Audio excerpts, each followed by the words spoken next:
हाय दोस्तों, बहुत बहुत स्वागत है आप सभी लोग का राधे जीएस इनसाइड में।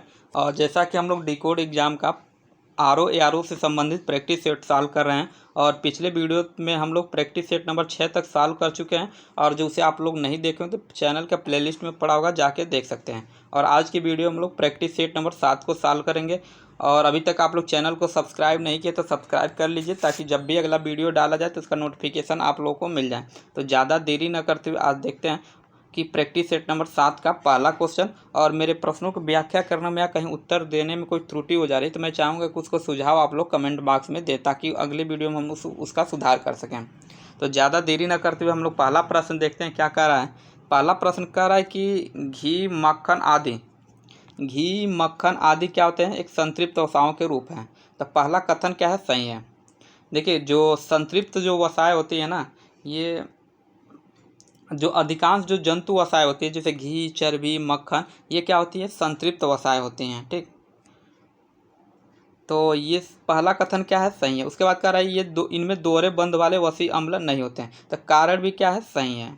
ठीक, और अब देखेंगे ये व्याख्या कर रहा है कि नहीं कर रहा है। तो इसको हम लोग पढ़ेंगे कि घी, मक्खन आदि संतृप्त वसाओं के रूप हैं। आगे क्या लगा देते हैं हम लोग, क्योंकि। ऐसे प्रश्नों में क्या करते हैं, क्योंकि अपने तरफ से लगा के फिर पढ़ेंगे। क्योंकि इनमें दोहरे बंध वाले वसी अम्ल नहीं होते हैं। तो क्योंकि इनमें दोहरे बंध वाले वसी अम्ल नहीं होते हैं, तो व्याख्या कारण जो है कथन की व्याख्या कर रहा है, इसलिए ऑप्शन नंबर ए इसका क्या हो जाएगा, सही हो जाएगा। ए तथा आर दोनों सही है, तथा आर ए की सही व्याख्या क्या है, कर रहा है। अब अगला प्रश्न देखते हैं कि निम्नलिखित में से कौन कौन खनिज मैक्रो मिनरल्स के अंतर्गत रखे जाते हैं। किसमें, तो मैक्रो मिनरल्स। तो देखिए, मैक्रो मिनरल्स होता है ना, जो मैक्रो मिनरल्स होता है इसके अंतर्गत मैक्रो मिनरल्स वो खनिज होता है जिनकी आवश्यकता शरीर को ज़्यादा होती है। मतलब शरीर में कुछ ना कुछ थोड़ा बहुत ज़रूर चाहिए डेली। तो इसमें आ जाता है क्या आएगा, मैक्रो मिनरल्स के अंतर्गत कैल्शियम आता है और सल्फर आता है। आयोडीन और मैग्नीज जो है ये माइक्रो के अंतर्गत आता है किसके, तो ये माइक्रो मिनरल्स के अंतर्गत आता है, आयोडीन और मिनरल्स। जबकि कैल्शियम और सल्फर जो है ये माइक्रो के अंतर्गत आ जाता है। इसलिए इसे देखेंगे 3 और 4 किस में है, तो ऑप्शन नंबर सी में क्या है, 3 और 4 है, इसलिए ऑप्शन नंबर सी इसका क्या हो जाएगा, सही हो जाएगा। और माइक्रो में देखें कुछ और खनिज देखें तो इसमें मैक्रो में तो सोडियम आ जाएगा, कैल्शियम सल्फर तो है ही, लेकिन सोडियम भी होता है, क्लोराइड भी होता है, मैग्नीशियम भी होता है, पोटेशियम भी होता है और फास्फोरस भी होता है। लेकिन आयोडीन और मैग्नीज जो है ये आता है किस में, तो ये माइक्रो में आता है। माइक्रो में अन्य जो खनिज हैं जैसे लोहा, तांबा, फ्लोराइड, कोबाल्ट, ये सब किस में, ये माइक्रो में आ जाते हैं।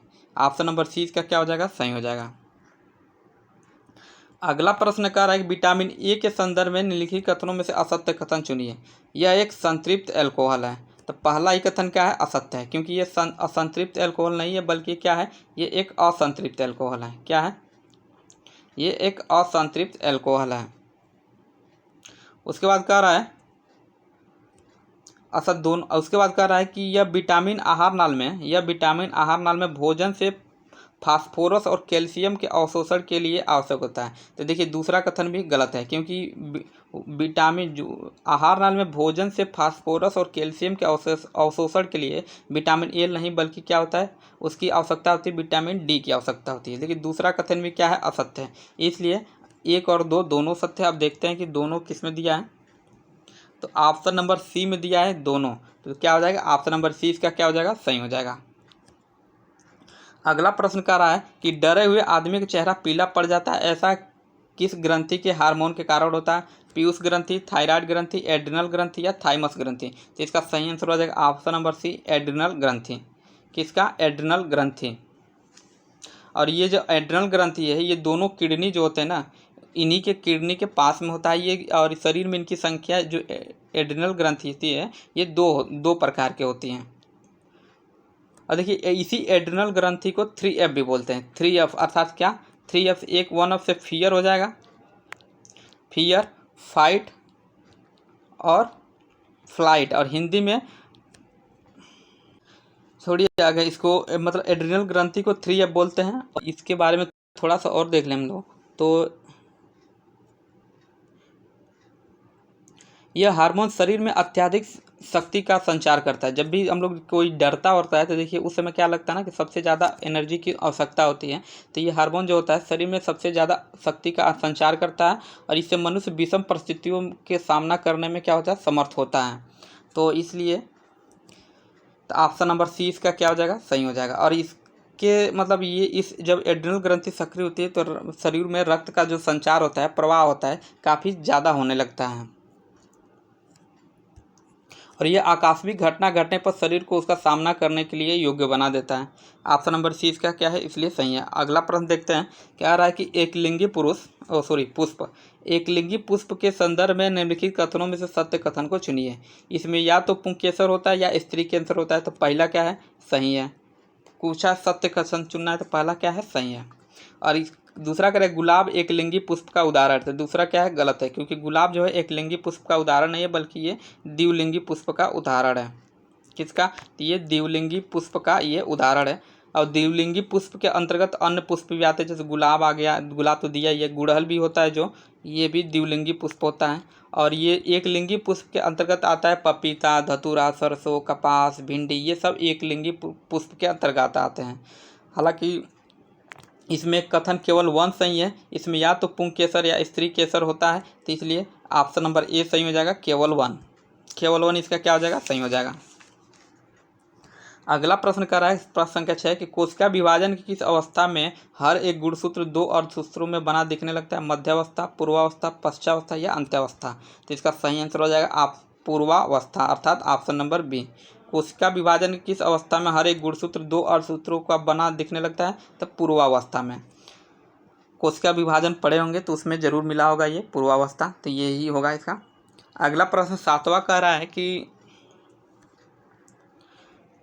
प्लीहा निम्नलिखित में से कहाँ स्थित होता है। प्लीहा जो होता है ये निम्नलिखित में से कहाँ स्थित होता है, गले में, डायफ्राम के नीचे, डायफ्राम के ऊपर या मेरुरज्जु में। तो ये जो प्लीहा होता है डायफ्राम के ठीक नीचे हाइपोकॉन्ड्रियम में होता है। किसमें, डायफ्राम के ठीक नीचे हाइपोकॉन्ड्रियम होता है, इसलिए ऑप्शन नंबर 20 का क्या हो जाएगा, सही हो जाएगा। ठीक, और प्लीहा देखिए,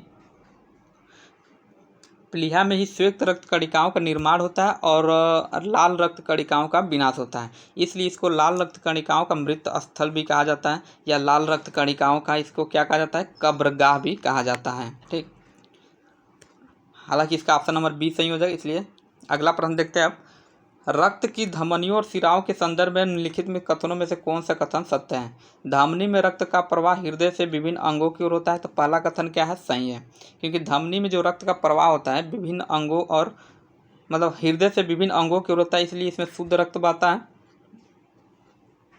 और पहला कथन ही सही है। सिराओं की दीवारें मोटी होती हैं, तो दूसरा कथन क्या है, गलत है, क्योंकि सिराओं की दीवारें मोटी नहीं बल्कि क्या होती हैं, पतली होती हैं।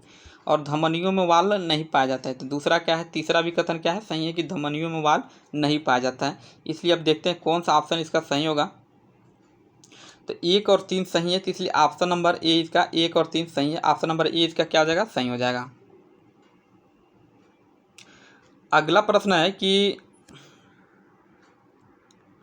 वृत्तीय गति के अधीन कोई वस्तु अपनी प्रारंभिक स्थिति के सापेक्ष जितने कोण घूम जाती है उसे क्या कहते हैं, वृत्तीय गति, कोणीय वेग, कोणीय विस्थापन या इनमें से कोई नहीं। तो इसका सही आंसर हो जाएगा कोणीय विस्थापन, अर्थात ऑप्शन नंबर सी इसका क्या हो जाएगा, सही हो जाएगा। वृत्तीय गति के अधीन कोई वस्तु अपनी प्रारंभिक स्थिति के सापेक्ष जितने कोण घूम जाती है उसको क्या कहते हैं, तो कोणीय विस्थापन कहते हैं उसको।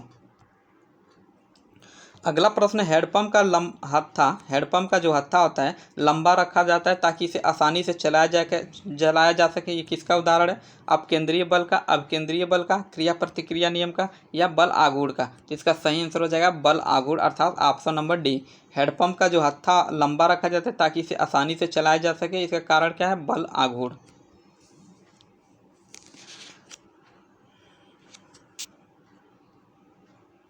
प्रश्न संख्या 11 है कि गुरुत्वीय त्वरण के संदर्भ में निम्नलिखित कथनों में से असत्य कथन को चुनिए। गुरुत्वीय त्वरण के संदर्भ में निम्नलिखित में से असत्य कथन को चुनिए। तो इसका मान वस्तु के भार पर निर्भर नहीं करता है। देखिए गुरुत्वीय त्वरण के संदर्भ में देखिए असत्य कथन चुनना है, ये कह रहा है इसका मान वस्तु के भार पर निर्भर नहीं करता है। तो देखिए पहला कथन क्या है, सत्य है, और पूछा असत्य कथन पूछा है तो ये तो होगा नहीं, क्योंकि ये सत्य है, क्योंकि इसका मान वस्तु के भार पर निर्भर नहीं करता है, ये तो सही है। उसके बाद बाल पेन गुरुत्वीय त्वरण के सिद्धांत पर कार्य करता है, तो देखिए ये भी कथन क्या है, सही है। दूसरा भी क्या है, सही है, क्योंकि जब भी हम लिखने के लिए पेन या कागज़ को घुमाते हैं तब यह बाल कागज़ के घर्षण से घूमती हैं। जो पेन होता है कागज़ पे घर्षण से घूमती है तथा गुरुत्वीय बल के कारण स्याही जो होता है बाल से, मतलब बाल जो एक तरह से पेपर होता है उस पर आ जाता है, ठीक। तो इसलिए ये कहें कि ये गुरुत्वीय सिद्धांत पे भी कार्य करता है। तो पहला दोनों कथन क्या है, सत्य है। तो अब पूछा असत्य कथन पूछा है, तो इसलिए ऑप्शन नंबर डी इसका सही हो जाएगा, न तो 1 और न तो 2। अब अगला प्रश्न देखते हैं कि सूची 1 को सूची 2 से सुमेलित कीजिए। ठोस से द्रव, द्रव से गैस, द्रव से ठोस, गैस से द्रव। देख काफ़ी आसान प्रश्न है। ठोस से द्रव, ठोस से द्रव से मतलब कोई वस्तु चीज़ें जमी हो और उसको द्रव में बदला जाए तो उसका क्या कहलाता है, वह गलन कहलाता है। अच्छा, ठोस से कोई चीज़ें और जो द्रव में आ जाएंगी तो क्या कहलाएगा, वह गलन, अर्थात गल गया, ठीक। तो ए का किससे सुमेलित होगा, 2 से सुमेलित होगा। फिर कह रहा है द्रव से गैस, और जो कोई देखिए पानी रहेगा उसको गर्म करेंगे तो गैस में मतलब या वाष्प में बदलने लगेगा, तो उसको हम लोग क्या कहते हैं, वाष्पीकरण, अर्थात वो वाष्प होने लगता है और उसको हम वाष्पीकरण करते हैं, अर्थात बी का 1। उसके बाद कह रहा है द्रव से ठोस, अर्थात जमना। तो सिंपल सी बात है, द्रव और जो कोई है और जो जम जाएगा, जैसे पानी और जो जम जाएगा तो बर्फ़ हो जाएगा, और बर्फ़ हो जाएगा तो उसे जमना बोलते हैं, जमना। तो द्रव सी का क्या हो जाएगा, सी का थर्ड, सी का सुमिलित होगा थर्ड से। और गैस से द्रव, तो गैस से जो द्रव होगा, सीधे सीधे गैस से जो द्रव होता है ये संघनन होता है। बारिश जो होती है ये संघनन के माध्यम से जो बारिश होती है, इसलिए डी का क्या हो जाएगा, 4। अब देखते हैं ए का 2, बी का 1, सी का थर्ड और डी का 4 किस ऑप्शन में है। तो ऑप्शन नंबर डी में ए का 2, बी का 1, सी का थर्ड और डी का 4, इसलिए ऑप्शन नंबर डी इसका क्या हो जाएगा, सही हो जाएगा। अगला प्रश्न है मिश्रण और यौगिक के संदर्भ में निम्नलिखित कथनों में से असत्य कथन को चुनिए। तो देखिए जो इसमें दिया ना कि मिश्रण और यौगिक के संदर्भ में निम्नलिखित कथन असत्य कथन चुनिए। पहला कह रहा है कि मिश्रण का संगठन परिवर्तनीय होता है। मिश्रण का जो संगठन होता है क्या है, परिवर्तनीय होता है। तो पहला कथन क्या है, सत्य है। पूछा चूंकि असत्य पूछा है तो ये तो होगा नहीं। अब देख ले थोड़ा सा मिश्रण क्या होता है। तो मिश्रण जो होता है ना, दो या दो से अधिक तत्वों को या यौगिकों को किसी भी अनुपात में इस प्रकार मिलाया जाए कि संगठनों का जो रासायनिक गुण परिवर्तन नहीं हो, तो उसको क्या कहते हैं, मिश्रण करते हैं। और वही यौगिक को जो हो वो होगा कि दो या दो से अधिक तत्वों को यदि नियत अनुपात में रासायनिक तौर पर संयोजन से बना हो तो वो यौगिक कहलाते हैं। क्योंकि इसमें जो पहला कथन क्या है, मिश्रण का संगठन परिवर्तनीय होता है, तो ये तो सत्य है, तो ये होगा नहीं। उसके बाद कह रहे यौगिक को भौतिक विधि द्वारा पृथक किया जा सकता है, तो दूसरा कथन क्या है, गलत है, असत्य है। क्योंकि यौगिक को भौतिक विधि द्वारा पृथक्करण नहीं किया जा सकता है, बल्कि यौगिक के अवयव को उनके अलग अलग गुणधर्म यौगिक को केवल रासायनिक या वैद्युत प्रतिक्रिया के द्वारा ही पृथक किया जा सकता है। और यौगिक जो होता है ना, ये क्या होता है, ये रासायनिक परिवर्तन का उदाहरण भी होता है। किसका, तो यौगिक जो होता है रासायनिक परिवर्तन का उदाहरण होता है। इसलिए केवल ऑप्शन नंबर 2 सही होगा। और 2 का दूसरा कथन इसका आप प्रश्न में होगा, क्योंकि पूछा असत्य कथन पूछा और दूसरा क्या है, असत्य है। तब देखते हैं किस ऑप्शन में केवल 2 है। तो देखिए ऑप्शन नंबर बी में केवल 2 दिया, इसलिए ऑप्शन नंबर बी इसका क्या हो जाएगा, सही हो जाएगा। अब अगला प्रश्न 14 का रहा है कि ऐसा विलयन जिसमें किसी दिए तापमान पर विलय की अधिकतम मात्रा घुली हो उसे क्या कहते हैं, संतृप्त विलयन, असंतृप्त विलयन, यौगिक या इनमें से कोई नहीं। तो ये इसका क्या हो जाएगा, संतृप्त विलयन। इसको क्या कहते हैं, संतृप्त विलयन। विलयन जो होता है ना, दो या दो से अधिक पदार्थों का एक तरह से समांगी मिश्रण होता है।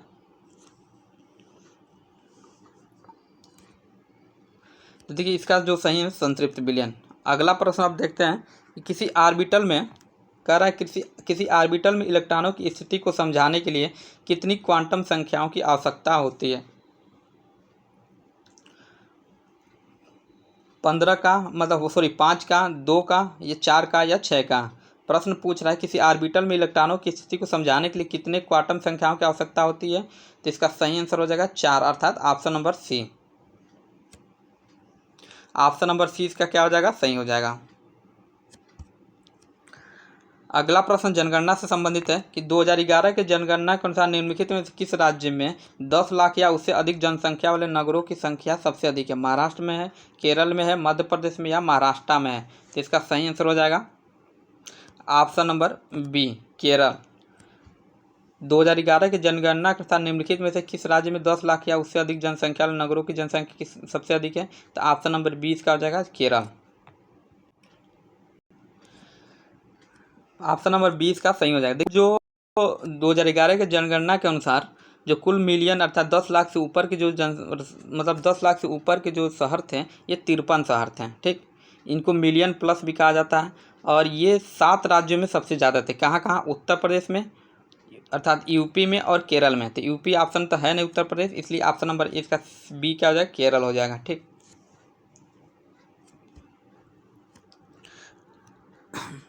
और यही महाराष्ट्र में देखें, कई लोगों को लग रहा होगा कि इसका महाराष्ट्र होना चाहिए क्योंकि महाराष्ट्र में के सबसे ज़्यादा मतलब नगरीकृत हुए हैं। तो महाराष्ट्र में केवल 6 ऐसे नगर थे जो मिलियन प्लस थे अर्थात 10 लाख से ज़्यादा थे।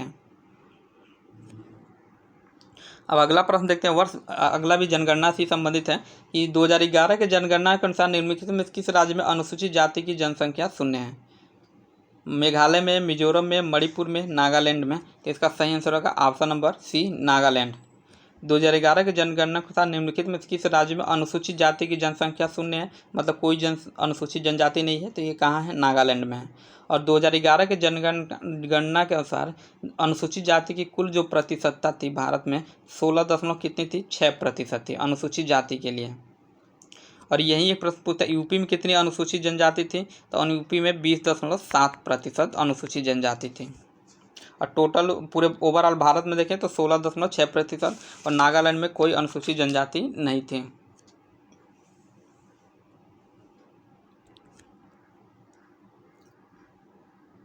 अगला प्रश्न है वर्ष 2011 की जनगणना के अनुसार निम्नलिखित कथनों में से असत्य कथन को चुनिए। देश में स्त्री पुरुष साक्षरता में अंतर 16.30% है। तो पहला कथन क्या है? सही है, क्योंकि पहला कथन सही है तो ये आंसर में तो होगा नहीं। देखिए कह रहा है कि देश में स्त्री पुरुष साक्षरता में अंतर, तो पुरुष साक्षरता कितनी थी? पुरुष साक्षरता, एक मिनट,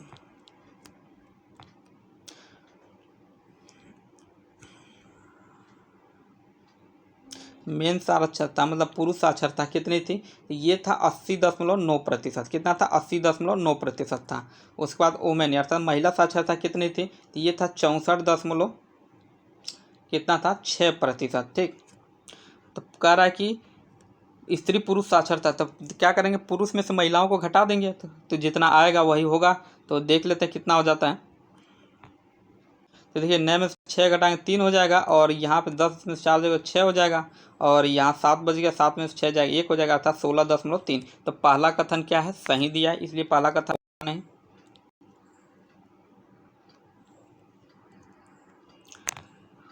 क्योंकि पूछा है इसमें असत्य कथन। और कह रहा है कि सबसे कम स्त्री पुरुष साक्षरता में अंतर केरल में है। तो दूसरा क्या है? सही है, क्योंकि सबसे कम जो है स्त्री पुरुष साक्षरता में अंतर सबसे कहाँ है? केरल में। सबसे ज़्यादा साक्षरता भी कहाँ है? केरल में। इसलिए दूसरा कथन असत्य है, क्योंकि दूसरा कथन चूँकि सबसे ज़्यादा, चूँकि पूछा है कि असत्य कथन पूछा है तो कोई दूसरा कथन सत्य है, इसलिए ऑप्शन में ये हमारा आंसर में ये नहीं, मतलब ये एक मिनट देखिए दूसरा कथन क्या है ना? गलत है। सबसे ज़्यादा साक्षरता जो है, थोड़ा सा मिस्टेक हो गया था, सबसे जो ज़्यादा साक्षरता है वो कहाँ है? ये केरल में तो है ही, लेकिन जो पुरुष और स्त्री में सबसे जो कम अंतर है वो कहाँ है? तो वो मेघालय में है। वो केरल में नहीं, कहाँ है? वो मेघालय में है। ठीक है, इसलिए दूसरा कथन क्या हो जाएगा? गलत हो जाएगा। इसलिए ऑप्शन नंबर 20 का क्या है? सही है। दूसरा क्या है? गलत है। सबसे कम स्त्री पुरुष साक्षरता में अंतर जो है मेघालय में है, केरल में नहीं है। केरल जो है दूसरा सबसे कम स्त्री पुरुष साक्षरता के में अंतर वाला दूसरा है। पहला पे मेघालय, दूसरा पे केरल है। ऑप्शन नंबर 20 का क्या सही हो जाएगा। अब अगला प्रश्न पुनः जनगणना से है। कह रहा है कि 2011 के जनगणना के अनुसार निम्नलिखित राज्यों को उनकी साक्षरता दर के आधार पर अवरोही क्रम में व्यवस्थित कीजिए। आंध्र प्रदेश, पंजाब, मध्य प्रदेश या असम। देखिए कहा है कि वर्ष 2011 की जनगणना के अनुसार निम्नलिखित राज्यों को उनकी साक्षरता दर के आधार पर में लिखना है। तो सबसे पहले दिया आंध्र प्रदेश, पंजाब, मध्य प्रदेश, असम। तो देखिए जो सबसे ज़्यादा कहाँ है? ये सबसे ज़्यादा है असम में, नहीं सॉरी पंजाब में है, 75.8%। अर्थात क्या हो जाएगा? 2 सबसे पहले आएगा। उसके बाद 75 के बाद से देखिए क्या है, असम। असम अर्थात 72.2%, अर्थात 2-4 हो जाएगा। उसके बाद से क्या है, उसके बाद सबसे ज़्यादा क्या है, 69 जो मध्य प्रदेश में है, अर्थात 3, 2, 4, 3। उसके बाद बचा एक आंध्र प्रदेश, जहाँ का है 67% है, अर्थात 1 है, अर्थात 2, 4, 3, 1। इसलिए ऑप्शन नंबर में सी में देखिए 2, 4, 3, 1 है, इसलिए ऑप्शन नंबर सी इसका क्या हो जाएगा, सही हो जाएगा। पुनः जनगणना से संबंधित है कि वर्ष 2011 के जनगणना के अनुसार निम्नलिखित में से किस राज्य का ग्रामीण जनसंख्या घनत्व देश के ग्रामीण जनसंख्या घनत्व से कम है? केरल का है, हरियाणा का है, उड़ीसा का, त्रिपुरा का। तो देखिए देश के जो 2011 की जनगणना के अनुसार सबसे पहले तो हम लोग पूछा कि मतलब देश के जनगणना से मतलब घनत्व से कम है, तो पहले हम लोग आप पूरा निकालेंगे, पता करेंगे भारत में कितना ग्रामीण जनसंख्या घनत्व था। तो ग्रामीण जनसंख्या घनत्व पूरे भारत में कितना था, तो 254 था। 254 व्यक्ति प्रति वर्ग किमी, 254 व्यक्ति प्रति वर्ग किमी। ठीक, अब देखेंगे एक एक राज्यों में कितना है। तो ये पहले हरियाणा में देख लेंगे, तो हरियाणा में कितना है, हरियाणा में 373 है, अर्थात ये ओवरऑल मतलब पूरे भारत के जनसंख्या ग्रामीण जनसंख्या से क्या है, ज़्यादा है। त्रिपुरा में देख लें, नहीं सॉरी उड़ीसा में देखें, तो उड़ीसा सॉरी हाँ केरल में पहले देखते हैं, कहाँ गया हाँ, केरल में जो ग्रामीण जनसंख्या घनत्व है ये 450 है। कितना, 450 है, ये तो सबसे। उसके बाद से जो उड़ीसा आता है, उड़ीसा में कितना आता है, 225 व्यक्ति पर वर्ग किमी।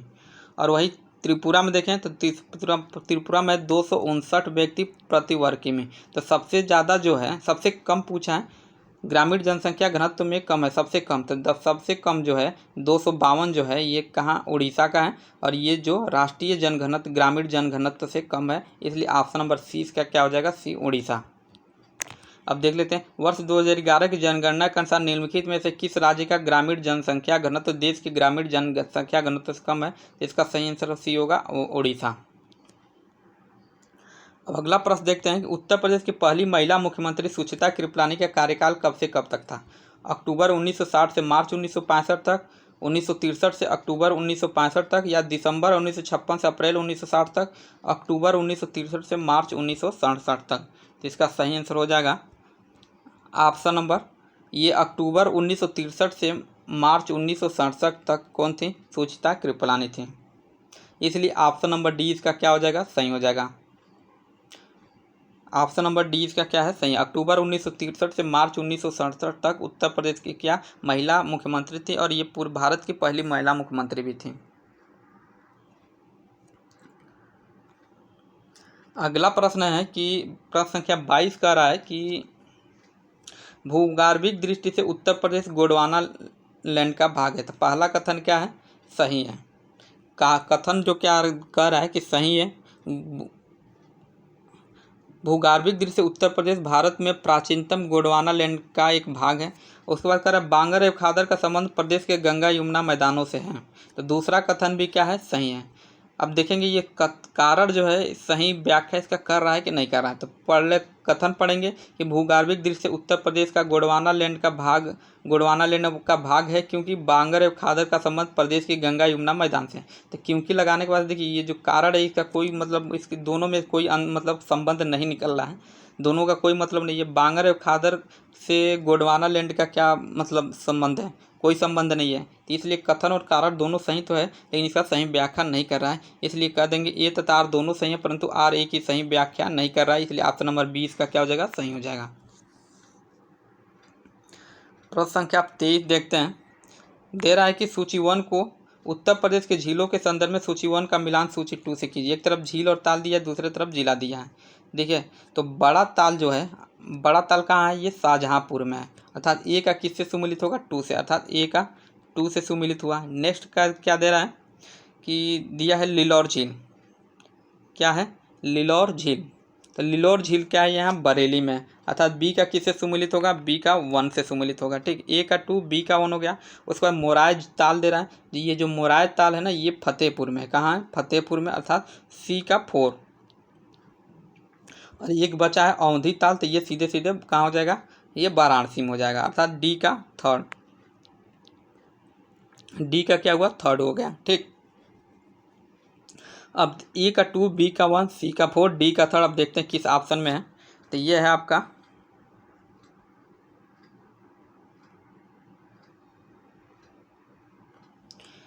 ए का 2, बी का थर्ड, सी का, एक मिनट, हाँ, ए का 2, बी का 1, सी का 4 और डी का थर्ड था, इसलिए ऑप्शन नंबर ए इसका क्या हो जाएगा, सही हो जाएगा। ऑप्शन नंबर ए इसका क्या है, सही है।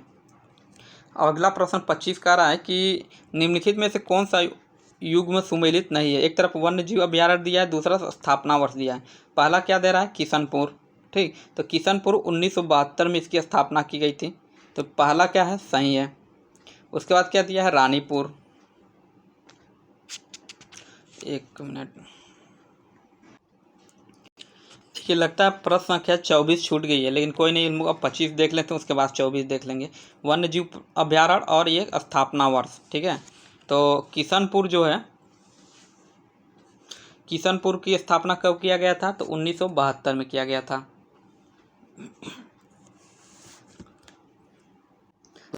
करा रानीपुर वन्य जीव अभ्यारण्य 1984, तो दूसरा क्या है, गलत है, क्योंकि रानीपुर वन्य जीव अभ्यारण्य 1984 नहीं बल्कि कब, तो 1977।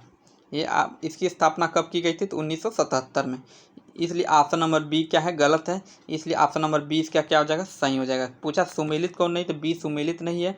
रानीपुर 1984 नहीं बल्कि 1977 है, इसलिए ऑप्शन नंबर बी क्या है, सही है। उसके बाद कैमूर दे रहा है 1982 में।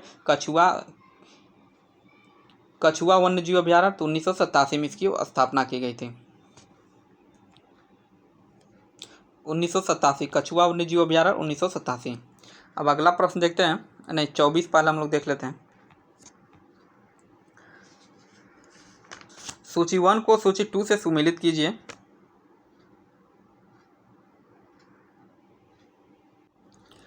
प्रश्न संख्या 23 का हम लोग मतलब जो उत्तर का जो विकल्प है वो भी हम लोग लग रहा है थोड़ा उल्टा देख लेते हैं। खैर कोई बात नहीं, उसको जो मिलान किए थे वो सही था, वो बस आप लोग कीजिएगा। ठीक, अगला ये देख लेते हैं। ये प्रश्न संख्या 24 है, ये भी मिलान करने वाला था। देखिए इसमें दिया ना बॉक्साइट, ये जो बॉक्साइट है, देखिए जो बॉक्साइट की प्राप्त होती है ना, ये कहाँ होता है, बांदा में होता है, अर्थात ए का किससे सम्मिलित होगा, 4 से। अब देखते देखिए, और जो थोड़ा सा हमको जो कॉमन सेंस मतलब कॉमन सेंस का यूज करें, तो देखिए बॉक्साइट को हमको पता हो गया कि बांदा में है, तो और प्रश्न हमको देखने की जरूरत ही नहीं पड़ेगी, क्योंकि ए का 4 से सम्मिलित है, इसलिए ए अभी कैंसिल हो जाएगा, क्योंकि ऑप्शन ए में ए का 2 है, बी में बी का ए का 2 है और सी में ए का 1 है, तो ये तीनों ऑप्शन तो इससे भी गलत हो जाएगा। केवल डी में ए का 4 है। और हालांकि हमको अब कि बहुत से लोगों को ये बॉक्साइट के बांदा के बारे में नहीं पता होगा, तो और ऑप्शन देखना पड़ेगा आगे। तो फिर हम लोग आगे देख लेते हैं कि बॉक्साइट का जो है बांदा में है।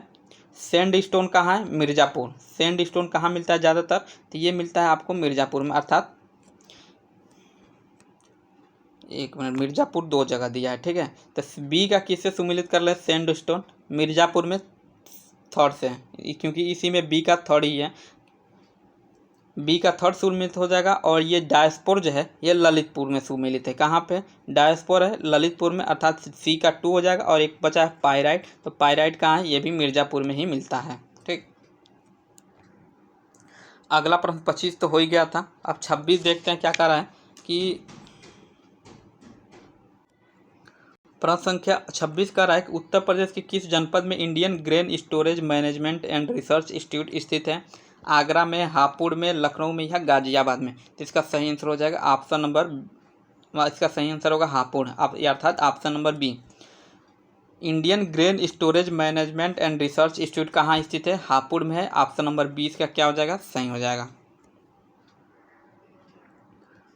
अब अगला प्रश्न है, उत्तर प्रदेश के निम्नलिखित जिलों को पश्चिम से पूर्व दिशा में व्यवस्थित कीजिए। देखिए ये प्योर एक तरह से कहा जाए तो ये मैपिंग का प्रश्न है। अब मैप में देखेंगे पश्चिम से कह रहा है, पश्चिम से पूरब की तरफ कौन कौन से जिला पड़ेंगे।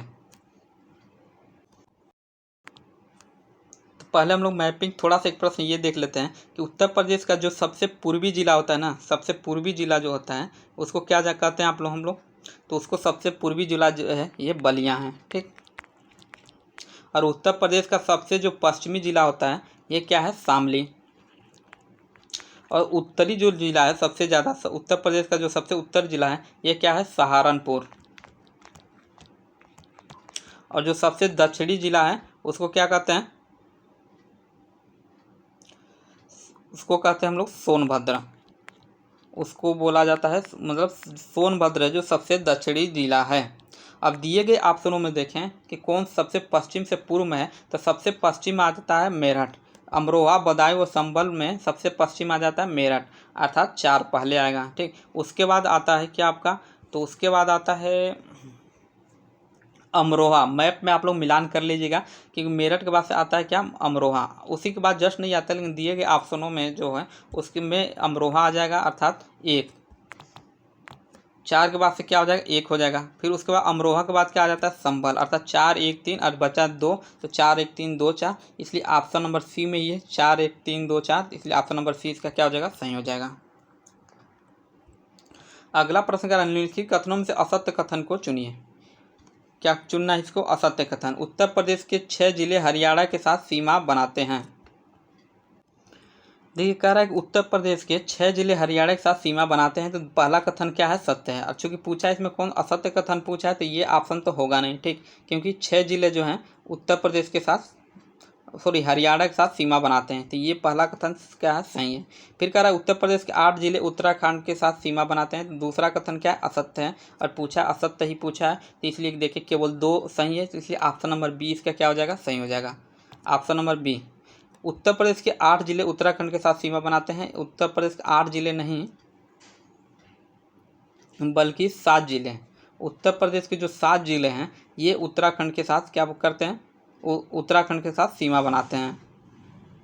और उस 7 जिलों में आते हैं आपके सहारनपुर, मुजफ्फरनगर, बिजनौर, मुरादाबाद, रामपुर और बरेली और पीलीभीत। ऑप्शन नंबर 20 का क्या हो जाएगा, सही हो जाएगा। प्रश्न संख्या 29 का है, उत्तर प्रदेश के निम्नलिखित में से किस क्षेत्र का क्षेत्रफल सबसे अधिक है। पश्चिमी क्षेत्र, बुंदेलखंड क्षेत्र, मध्य क्षेत्र और पूर्वी क्षेत्र। इसका सही आंसर हो जाएगा 29 का। सबसे ज़्यादा कह रहा है कि सबसे ज़्यादा कौन सा, किस क्षेत्र का क्षेत्रफल सबसे अधिक है, इसका सही आंसर हो जाएगा पूर्वी क्षेत्र, अर्थात ऑप्शन नंबर डी। देखिए जो सबसे ज़्यादा जनसंख्या क्षेत्र रखता है ना, पूर्वी क्षेत्र रखता है। यूपी का कुल जो क्षेत्रफल होता है कितना है आपका, तो 2,40,929, सॉरी 929, शुरू से लिखते हैं इसको, 2,40,928 किमी स्क्वायर है कुल क्षेत्रफल है। और इसका जो कुल क्षेत्रफल का जो 36% हिस्सा है, कितना, 36% ये पूर्वी क्षेत्र रखता है। ठीक, ये तो सभी लोग पता होगा कि उत्तर प्रदेश के जो नियोजन विभाग ने इस यूपी को कुल 4 क्षेत्रों में बांटा था। एक पश्चिमी क्षेत्र, एक मध्य क्षेत्र, बुंदेलखंड क्षेत्र और एक पूर्वांचल क्षेत्र। तो पूर्वांचल क्षेत्र अर्थात इसी को पूर्वी क्षेत्र कहते हैं, इसके अंतर्गत 36% हिस्सा आता है। और यहीं पश्चिमी क्षेत्र की बात करें तो पश्चिमी क्षेत्र के अंतर्गत कुल आता है 33% हिस्सा। ठीक, और मध्य क्षेत्र देखें तो मध्य क्षेत्र के अंतर्गत आता है आपका 19% कुल हिस्सा। और यहीं बुंदेलखंड में सबसे कम होता है, तो ये 12% हिस्सा। अर्थात दिए गए ऑप्शन के अनुसार, मतलब प्रश्न के अनुसार, पूर्वी क्षेत्र सबसे ज़्यादा क्षेत्रफल का मतलब कवर करता है। अगला प्रश्न है, प्रश्न संख्या 30 का रहा है कि पूर्वांचल विकास निधि की स्थापना निम्नलिखित में से किस वर्ष की गई थी। पूर्वांचल विकास निधि की स्थापना जो है किस वर्ष की गई थी, 1991 में, 1984 में, 2002 में या 1996 में। तो इसका सही आंसर हो जाएगा ऑप्शन नंबर 1991। पूर्वांचल विकास निधि की स्थापना कब की गई थी, 1991 में, अर्थात ऑप्शन नंबर ई इसका क्या हो जाएगा, सही हो जाएगा। अगला प्रश्न देखते हैं 31, निम्नलिखित में से कौन सा कार्यपालिका का प्रकार नहीं है। निम्नलिखित में से कार्यपालिका का कौन सा प्रकार नहीं है। एक अध्यक्षीय कार्यपालिका, संसदीय कार्यपालिका, एकल कार्यपालिका या दोहरी कार्यपालिका। तो इसका सही आंसर हो जाएगा एकल कार्यपालिका। एक निम्नलिखित में से कौन सा कार्यपालिका का प्रकार नहीं है, तो इसका एकल कार्यपालिका जो है कार्यपालिका का प्रकार नहीं है, इसलिए ऑप्शन नंबर सी इसका क्या हो जाएगा, सही हो जाएगा। देखिए जो अध्यक्षीय कार्यपालिका होता है ना, ये कार्यपालिका अमेरिका जैसे बड़े देशों में प्रचलित है। और अध्यक्षीय कार्यपालिका का जो प्रमुख होता है राष्ट्रपति होता है। और ये संसदीय कार्यपालिका तो पता होगा भारत में जो है, जैसे कि संसदीय कार्यपालिका है भारत जैसे देशों में, जैसे कि भारत, इंग्लैंड आदि देशों में क्या है, संसदीय कार्यपालिका है। और ये दोहरी जो कार्यपालिका है ये एक विशेष प्रणाली है जो फ्रांस और जैसे कुछ अन्य देशों में बस दिखाई पड़ती है। और इसके अंतर्गत कार्यपालिका की शक्तियाँ राष्ट्रपति और प्रधानमंत्री दोनों में विभाजित होती हैं, ठीक। और एकल कार्यपालिका के नाम कोई चीज़ नहीं होती है, ये होता है तो क्या एक बहुल कार्यपालिका होता है। तो ऑप्शन नंबर सी इसका क्या हो जाएगा, सही हो जाएगा। ऑप्शन नंबर सी सही है। अब अगला प्रश्न 32 का रहा है कि शासन के अध्यक्षीय प्रणाली के संदर्भ में निम्नलिखित कथनों में से सत्य कथन को चुनिए। इसमें राष्ट्रपति विधायिका का सदस्य नहीं होता है। देखिए जो पहला कथन है इसमें ना कि इसमें राष्ट्रपति जो होता है विधायिका का सदस्य नहीं होता है, तो ये क्या है, ये सही है। पहला कथन ये क्या है, सही है। इसमें जो राष्ट्रपति होता है विधायिका का सदस्य नहीं होता। नेक्स्ट कह रहा है विधायिका राष्ट्रपति पर महाभियोग नहीं चला सकती। दूसरा क्या है, गलत है, क्योंकि इसमें कुछ विरलतम स्थितियां होती हैं, उसमें विधानमंडल महाभियोग के माध्यम से राष्ट्रपति को हटा सकता है। इसलिए ऑप्शन नंबर केवल एक सही है, इसलिए ऑप्शन नंबर ए इसका क्या हो जाएगा, सही हो जाएगा। शुरू से देख लेते हैं कि शासन के अध्यक्षीय प्रणाली के संदर्भ में निम्नलिखित कथनों में से सत्य कथन चुनिए। इसमें राष्ट्रपति विधायिका का सदस्य नहीं होता है, ये सही है। और विधायिका राष्ट्रपति पर महाभियोग नहीं चला सकती, ये गलत है। इसलिए केवल वन ऑप्शन नंबर ए इसका सही है।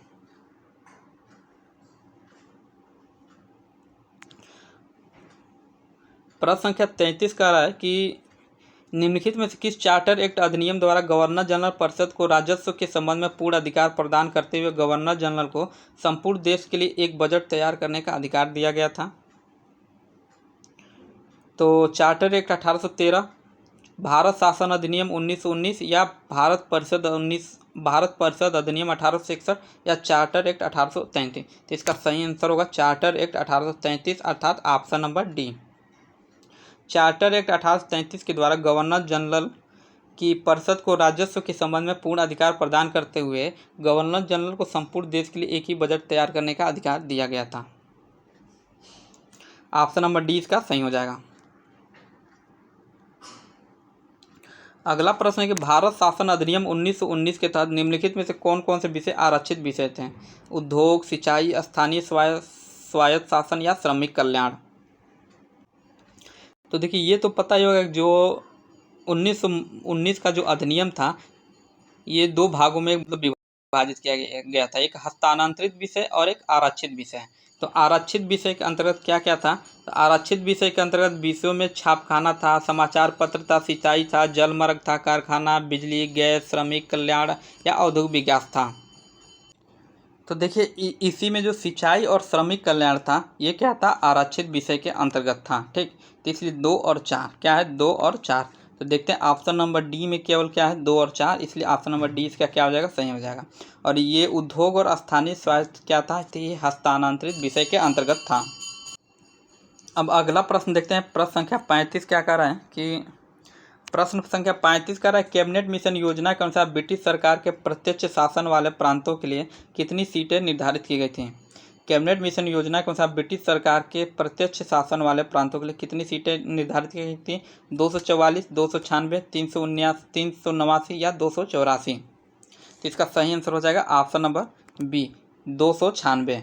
296 सीटें ब्रिटिश सरकार के प्रत्यक्ष शासन वाले प्रांतों के लिए निर्धारित की गई थी। हालांकि संविधान सभा की कुल 389 सीटों में मतलब कुल जो सीटों की संख्या निर्धारित की गई थी 389 की गई थी, लेकिन जो ब्रिटिश जो थे उनके जो प्रत्यक्ष शासन के अधीन जो था ये 296 सीटें थीं। अगला प्रश्न है भारतीय संविधान में उच्चतम न्यायालय का परामर्शी न्याय निर्णय निम्नलिखित में से किस देश से लिया गया है। ब्रिटेन से, कनाडा से, संयुक्त राज्य अमेरिका से या दक्षिण अफ्रीका से। तो इसका सही आंसर हो जाएगा कनाडा, ऑप्शन नंबर बी। भारतीय संविधान में उच्चतम न्यायालय का परामर्शी न्याय निर्णय निम्नलिखित में किस देश से लिया गया है, तो ये कनाडा से लिया गया है, अर्थात ऑप्शन नंबर 20 का क्या हो जाएगा, सही हो जाएगा। और कनाडा से अन्य जो प्रावधान लिए गए थे उसमें था एक क्या था कि एक सशक्त केंद्र के साथ अर्ध संघ सरकार की स्वरूप या अवशिष्ट शक्तियों का केंद्र के पास होना, फिर या शक्तियों का विभाजन जैसे कि संघ एवं राज्य में, या राज्यपाल की जो नियुक्ति थी ये भी कनाडा से ही लिया गया था। और ब्रिटेन से कुछ सब प्रावधान लिए गए थे। उसमें क्या था, संसदीय प्रणाली, संसदीय विशेषाधिकार, विधि का शासन या संवैधानिक रूप से राष्ट्रपति की स्थिति या विधायी प्रक्रिया, एकल नागरिकता, और उसके बाद से चुनाव से में सर्वाधिक मत के आधार पर जीत की प्रक्रिया, मंत्रिमंडल प्रणाली, ये सारे क्या थे, ब्रिटेन के संविधान से लिए गए थे। और संयुक्त राज्य अमेरिका से देखें तो मूल अधिकार, न्यायिक पुनर्विलोकन, संविधान की सर्वोच्चता, निर्वाचित राष्ट्रपति पर महाभियोग या उपराष्ट्रपति का पद संयुक्त राज्य अमेरिका से लिया गया था। और दक्षिण अफ्रीका से देखें तो संविधान संशोधन की प्रक्रिया, मैं बोल दे रहा हूँ, बस एक बार सुन लीजिए, आप लोग लिखने में काफ़ी टाइम लग जाएगा। तो संविधान संशोधन की प्रक्रिया दक्षिण अफ्रीका से लिया गया था और राज्यसभा सदस्यों का निर्वाचन जो है ये भी दक्षिण अफ्रीका से ही लिया गया था। अगला प्रश्न है, 5वें संविधान संशोधन का संबंध निम्नलिखित में से किस विषय से है? राज्य पुनर्गठन, नागरिकता, भाषा या अनुसूचित क्षेत्र? इसका सही आंसर हो जाएगा ऑप्शन नंबर, जो 5वां संविधान संशोधन संबंध का जो संबंध है ये राज्य पुनर्गठन से है, अर्थात ऑप्शन नंबर ए इसका क्या हो जाएगा, सही हो जाएगा। राज्यों के पुनर्गठन से संबंधित है 5वां संविधान संशोधन। और ये 5वां संविधान संशोधन उन संसद के द्वारा 1955 में पारित किया गया था। कब? 1955 में। अब अगला प्रश्न है कि निम्नलिखित में से कौन कौन से विषय जनप्रतिनिधि अधिनियम 1951 से संबंधित हैं? तो चुनाव संचालन के लिए प्रशासनिक तंत्र, चुनाव संचालन के लिए प्रशासनिक तंत्र, ये क्या है, जनप्रतिनिधि अधिनियम 1951 के अधीन है। तो पहला क्या हो जाएगा, सही हो जाएगा। पहला क्या है, सही है। उस पर राजनीतिक दलों का निबंधन, तो ये भी क्या है, सही है। ठीक। दूसरा क्या है, सीटों का आवंटन और निर्वाचक सूची, तो ये क्या है, दोनों गलत हैं। इसमें केवल क्या है, सही 1 और 2 ही है, क्योंकि सीटों का जो आवंटन है और ये जो निर्वाचक सूची है ये जनप्रतिनिधि अधिनियम 1951 के अधीन नहीं बल्कि ये आया था 1950 के अधिनियम के अंतर्गत। बाकी जो ऊपर 2 है, चुनाव संचालन के लिए प्रशासनिक तंत्र या राजनीतिक दलों का निबंधन, ये जनप्रतिनिधि अधिनियम 1951 के अधीन आया था, इसलिए इसका सही होगा 1 और 2। और 1 और 2 किस में सही, ऑप्शन नंबर ए में ही सही है, इसलिए ऑप्शन नंबर ए इसका क्या हो जाएगा, सही हो जाएगा। अब अगला प्रश्न देखते हैं, 39 कह रहा है कि निम्नलिखित युग्मों में से कौन कौन से युग्म संगत हैं? एक विनिमय पत्र, संघ सूची, संविदाएं, समवर्ती सूची, पशुओं को प्रतिकूलता का निवारण क्या है, ये राज्य सूची। तो देखते हैं ये कौन सा सही है। तो देखिए जो पहला है ना, इसमें विनिमय पत्र, संघ सूची, तो पहला क्या है, सही है। फिर संविदाएं, समवर्ती सूची, ये भी क्या है, सही है। पशुओं के प्रति क्रूरता का निवारण राज्य सूची दिया है, तो ये क्या है, गलत है, क्योंकि ये राज्य सूची के नहीं, ये भी क्या है, समवर्ती सूची के अंतर्गत ही है। पशुओं के प्रति क्रूरता का निवारण किसके अंतर्गत आएगा, ये भी समवर्ती सूची के ही अंतर्गत आएगा, इसलिए 1 और 2 केवल सुमेलित है, इसलिए सही इसका ऑप्शन नंबर सी सही हो जाएगा, 1 और 2।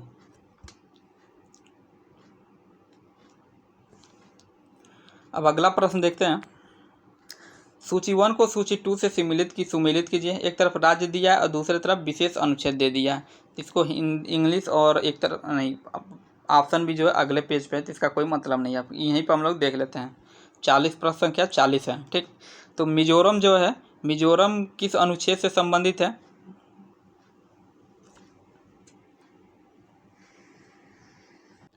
देखिए मिजोरम जो है ना, ये संविधान के भाग 21 में अस्थायी संक्रमणकालीन और के लिए कुछ विशेष प्रावधान किए गए हैं, और उसी में अनुच्छेद 371 में 11 राज्यों के लिए विशेष प्रावधान किए गए हैं, जिसमें 371 में क्या आता है, मिजोरम किस में आता है, तो ये आता है 371 जी में, अर्थात ए का किससे सुमेलित हो जाएगा, 1 से सुमेलित हो जाएगा। फिर आता है अरुणाचल प्रदेश, तो अरुणाचल प्रदेश जो है ये 371 एच से सुमेलित है, अर्थात बी का किससे सुमेलित होगा, 3rd से, बी का किससे, 3rd से सुमेलित होगा। उसके बाद सिक्किम जो है ये सिक्किम 371 एफ से सुमेलित है, अर्थात सी का किससे सुमेलित होगा, 2 से, सी का 2, ए का 1, बी का 3rd और सी का 2। और उसके बाद क्या है, एक ही बचा कर्नाटक, तो कर्नाटक डी 4 हो जाएगा, 371 जे, अर्थात अब देखेंगे डी का किससे सुमेलित है, 4 से सुमेलित है। ए का 1, बी का 3rd किस में है, अब देख लेते हैं किस ऑप्शन में, और सी का 2, डी का 4। तो देखिए ऑप्शन नंबर सी में ही केवल है ए का 1, बी का 3rd, सी का 2 और डी का 4। तो इसलिए ऑप्शन नंबर सी इसका क्या हो जाएगा, सही हो जाएगा। ऑप्शन नंबर सी इसका क्या है, सही है। प्रश्न संख्या 41 कह रहा है कि निम्नलिखित कौन से अनुच्छेद सुमेलित हैं। प्रश्न संख्या 41 है कि कौन से अनुच्छेद सुमेलित हैं। अनुच्छेद 223 उच्च न्यायालय का गठन, देखिए तो पहला ही क्या क्या है, गलत है, क्योंकि 223 है उच्च न्यायालय के गठन के बारे में नहीं है, बल्कि उच्च न्यायालय के कार्यकारी मुख्य न्यायाधीश की नियुक्ति के बारे में, इसलिए क्या है, पहला कथन गलत है। उसके बाद करें अनुच्छेद 188 विधानमंडल में स्थानों का रिक्त होना, तो ये भी क्या है, गलत है, क्योंकि ये 188 जो है विधानमंडल में सदस्यों के शपथ ग्रहण से संबंधित है। किससे है, तो ये शपथ ग्रहण से संबंधित है। ठीक, उसके बाद करा 160 राज्य की कार्यपालिका शक्ति का विस्तार, तो ये भी क्या है, गलत है, क्योंकि 160 राज्य की कार्यपालिका शक्ति का विस्तार नहीं है, बल्कि ये है आपका आकस्मिक दशाओं में राज्यपाल के मतलब कुछ कार्यों से संबंधित है। आकस्मिक दशाओं में राज्यपाल के कुछ निर्वहन या कार्य से संबंधित है, इसलिए ये भी क्या है, सुमेलित नहीं है। अब पूछा कौन सा अनुच्छेद सुमेलित है, तीनों सुमेलित नहीं है, इसलिए ऑप्शन नंबर डी इसका क्या हो जाएगा, सही हो जाएगा। इसका ऑप्शन नंबर डी क्या हो जाएगा, इनमें से कोई नहीं सही है। ठीक, अब अगला प्रश्न पुनः आर्टिकल से ही है। 42 कह रहा है कि निम्नलिखित में से कौन सा अनुच्छेद राज्यसभा के सभापति और उपसभापति के बारे में उपबंध करता है। अनुच्छेद 87, 89, 88 या 90, तो इसका सही आंसर हो जाएगा ऑप्शन नंबर बी, अनुच्छेद 89। जी, अनुच्छेद 89 राज्यसभा के सभापति और उपसभापति के बारे में बताता है। और यहीं पर अनुच्छेद 87 को देखें तो ये इसका संबंध राष्ट्रपति के विशेष अभिभाषण से है। किसका, 87 का किससे संबंधित है, राष्ट्रपति के विशेष अभिभाषण से है। और 88 का देखें तो सदनों के बारे में मंत्री और महान्यायवादी के अधिकार के बारे में बताता है। और यहीं आर्टिकल 90 देखें तो ये उपसभापति के पद रिक्त होने या पदत्याग होने पद से, मतलब इनको पदत्याग या रिक्त होने के पद से हटाए जाने से संबंधित है। तो हालांकि इसका सही आंसर हो जाएगा ऑप्शन नंबर बी, अनुच्छेद 89। कौन सा अनुच्छेद राज्यसभा के सभापति और सभापति के बारे में बंद करता है, तो अनुच्छेद 89 है। अगला प्रश्न 43 का, निम्नलिखित में कौन से वरीयता क्रम में समान स्थान पर नहीं है। भाषाई अल्पसंख्यक आयुक्त, राष्ट्रपति के सचिव, राज्यों के महाधिवक्ता या उप थल सेनाध्यक्ष, तो इसका सही आंसर हो जाएगा राज्यों का महाधिवक्ता, अर्थात ऑप्शन नंबर सी। निम्नलिखित में कौन सा वरीयता क्रम में समान स्थान पर नहीं है, तो राज्यों के जो महाधिवक्ता हैं अन्य तीनों के समान नहीं हैं। ऑप्शन नंबर सी इसका सही हो जाएगा। अगला प्रश्न देखते हैं। लोकायुक्त की स्थापना के संदर्भ में सूची 1 को सूची 2 से सुमेलित कीजिए। एक तरफ राज्य है, दूसरे तरफ क्या दे दिया है, वर्ष दे दिया है। ये हालांकि ये सब तो पता होगा कि जो केंद्र सरकार के द्वारा वर्ष 2013 में लोकपाल और लोकायुक्त अधिनियम बनाया गया था, लेकिन लोकपाल तथा लोकायुक्त अधिनियम 2013 को कानूनी रूप से मिलने के बाद बहुत पहले, मतलब इसको कानूनी रूप मिलने से पहले बहुत पहले कई राज्यों ने भी अपने राज्यों में लोकायुक्त का गठन कर लिया था। और एक प्रश्न यहाँ भी पूछता है कि सबसे पहले किस राज्य में लोकायुक्त का गठन किया गया था, तो सबसे पहले किया गया था महाराष्ट्र में। महाराष्ट्र में यहाँ पे लोकायुक्त का गठन कब किया गया था, 1971। ठीक, हालांकि उड़ीसा में 1970 के मतलब 70 में अधिनियम पारित कर दिया गया था, लेकिन लोकायुक्त का गठन नहीं किया गया था। 1983 में उड़ीसा में लोकायुक्त का गठन किया गया था। तो हालांकि जो इसमें है उसको हम लोग पहले देख लेते हैं कि कौन सा सुमेलित नहीं है। तो मध्य प्रदेश दे रहा है, मध्य प्रदेश 1981।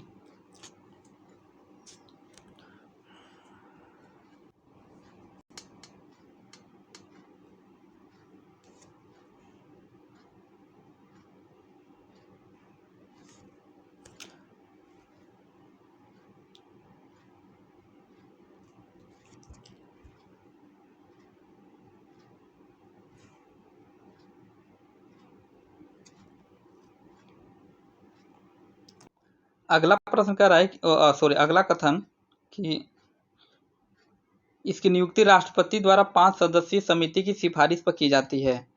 तो ये क्या है, दूसरा कथन क्या है, गलत है, क्योंकि इसकी नियुक्ति जो है राष्ट्रपति द्वारा 5 सदस्यीय समिति के सिफारिश पर नहीं, बल्कि राष्ट्रपति द्वारा 3 सदस्यीय समिति के सिफारिश पर की जाती है। दूसरा कथन क्या है, गलत है। और 3 सदस्यीय जो समिति होते हैं ना, उसमें एक प्रधानमंत्री अर्थात पीएम होते हैं, और अन्य जो 2 सदस्य होते हैं ये लोकसभा के विपक्ष के नेता होते हैं, और ये केंद्रीय गृह मंत्री, अर्थात 3 सदस्यीय मतलब 3 सदस्यीय समिति होती है राष्ट्रपति की सिफारिश के लिए। दूसरा कथन क्या है, गलत है। और अगला आप देखते हैं, अपने कार्यकाल के पश्चात केंद्र अथवा राज्य सरकार में कोई भी पद धारण नहीं कर सकता। अपने कार्यकाल के पश्चात केंद्र अथवा राज्य सरकार में कोई भी पद धारण नहीं कर सकता। अर्थात जितने भी लोग केंद्रीय सत्कर्ता आयोग के सदस्य या अध्यक्ष बन जाएंगे, वो राज्य या केंद्र के उसके बाद से जब रिटायर होंगे तो कोई पद धारण नहीं कर देंगे। तो ये भी कथन क्या है, सही है। इसलिए 1 और 3 ऑप्शन नंबर ए इसका क्या है, सही है। ठीक।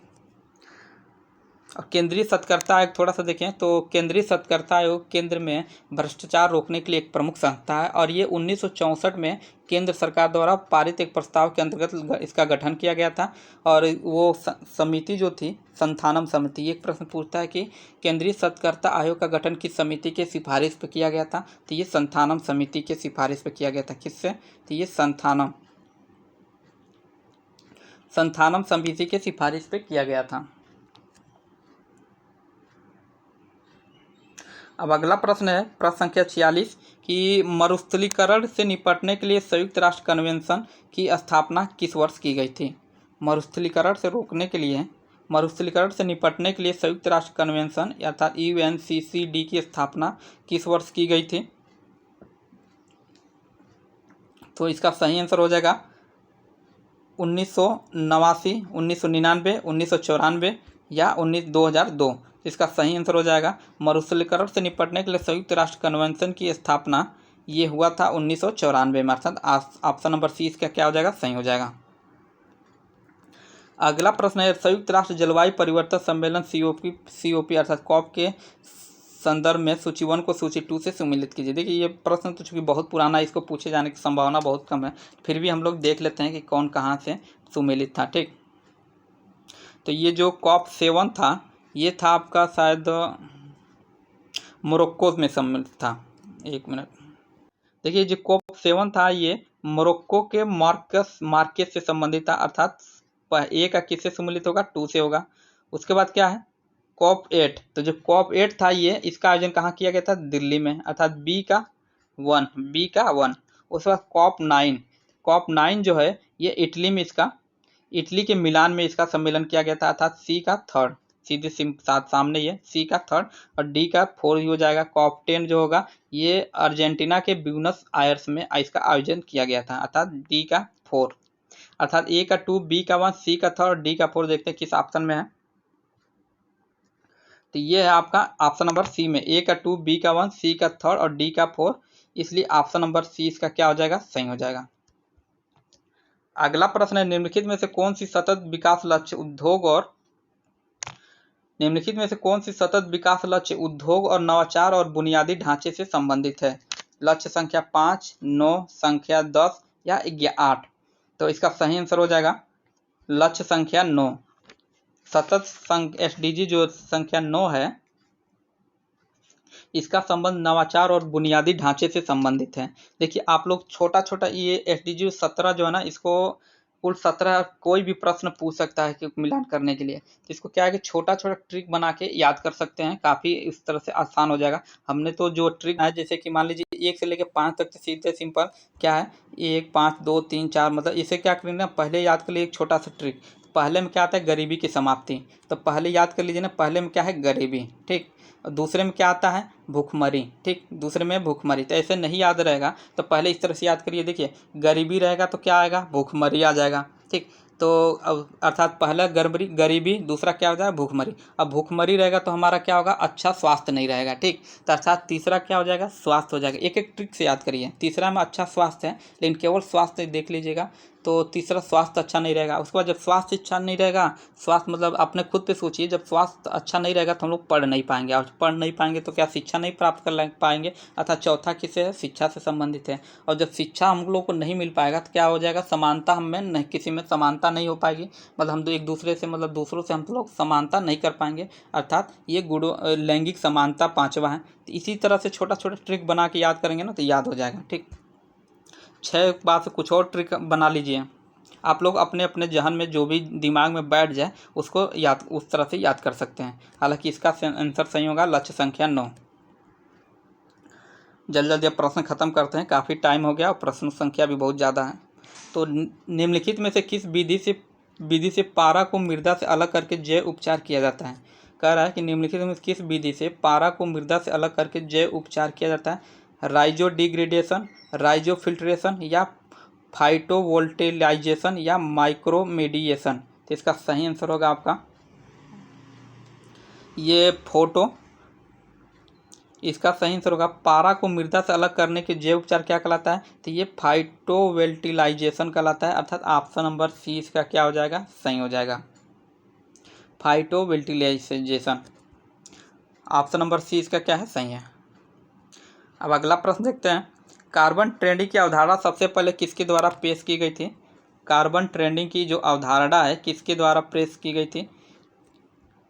यूएनईपी या यूएनडीपी या यूएनएफसीसीसी या डब्ल्यूएमओ? तो ये कार्बन ट्रेंडिंग की जो अवधारणा है ये यूएनईपी अर्थात United nation United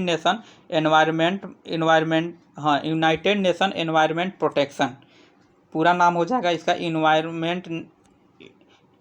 United nation environment protection, इसका पूरा नाम हो जाएगा। अर्थात इसी के अंतर्गत कार्बन ट्रेंडिंग की अवधारणा को सबसे पहले विकसित की गई थी, इसलिए ऑप्शन नंबर ए इसका क्या हो जाएगा? सही हो जाएगा। प्रश्न संख्या 51 देख कर रहा है कि निम्नलिखित में से कौन सा युग्म सुमेलित नहीं है? निम्नलिखित में कौन सा युग्म सुमेलित नहीं है? एक तरफ कुल दिया है, एक तरफ पौधा दिया है। पहला दे रहा है लेग्यूमिनस, जो क्या है? बबूल दिया है, ये क्या है? सही है। पूछा कौन सुमेलित नहीं है? तो ये सुमेलित नहीं है, लेग्यूमिनस। फिर क्या है? कंपोजिट, तो इसका पौधा क्या है? गेंदा है। रूटेसी दिया है, इसका पौधा क्या है? बेल दिया है, ये भी क्या है? सही है। फिर उसके बाद अम्बिल फेरी, तो इसका सुमेलित क्या किया है? धतूरा से किया है। अम्बिल फेरी के अंतर्गत क्या दिया? धतूरा, तो ये क्या हो जाएगा? गलत हो जाएगा। धतूरा जो है ये अम्बिल फेरी के अंतर्गत नहीं बल्कि किसके अंतर्गत आता है? तो ये सोलेनसी के अंतर्गत आता है। किसके? तो सोलेनसी के अंतर्गत आता है, इसलिए ऑप्शन नंबर डी इसका क्या है? सुमिलित नहीं है। बाकी ऊपर का जो तीनों है ये क्या है? सही सुमिलित है। इसलिए पूछा कौन सुमिलित नहीं है, तो ऑप्शन नंबर डी इसका सही हो जाएगा। प्रश्न संख्या 52 का रहा है कि पूसा अली निम्नलिखित में किस फसल की प्रजाति है? मक्का का, धान का, गेहूं का या मूंगफली का? तो इसका सही आंसर होगा ये पूसा जो अली है ये मक्का का फसल की प्रजाति है। ठीक, पूसा अली जो किसकी फसल की प्रजाति है? मक्का की प्रजाति है। और मक्का के बारे में थोड़ा सा देखें तो मक्का का जो रासायनिक नाम होता है ना, नहीं सॉरी वनस्पतिक नाम जिया मेज कहते हैं। क्या इसको कहते हैं? जिया मेज। ठीक, और इसके अनाज और मक्का को ही अनाजों की रानी भी कहा जाता है, और इसे धान्य फसलों में बायोडीजल के उत्पादन हेतु ये प्रमुख फसल है। मक्का की उत्पत्ति पाई कारण से हुई है, और ये ऐसा फसल है ना कि ये तीनों सीजन में बोया जाता है, जैसे कि रबी, खरीफ और जायद, अर्थात तीनों सीजनों में तीनों मतलब कृषि फसलों के अधीन इसका उत्पादन किया जाता है। अगला प्रश्न देखते हैं 53 क्या कह रहा है कि अरेबिका और रोबेस्ता निम्नलिखित में से किसके प्रकार हैं? जूट का, रबड़ का या कहवा का? तो इसका सही आंसर होगा ऑप्शन नंबर सी, ये कहवा। अरेबिका और रोबेस्ता जो है कि कहवा के प्रकार हैं। भारत में कहवा के दो प्रमुख किस्में मिलती हैं, एक अरेबिका मिलता है और एक रोबेस्ता मिलता है। ऑप्शन नंबर सी इसका क्या हो जाएगा? सही हो जाएगा।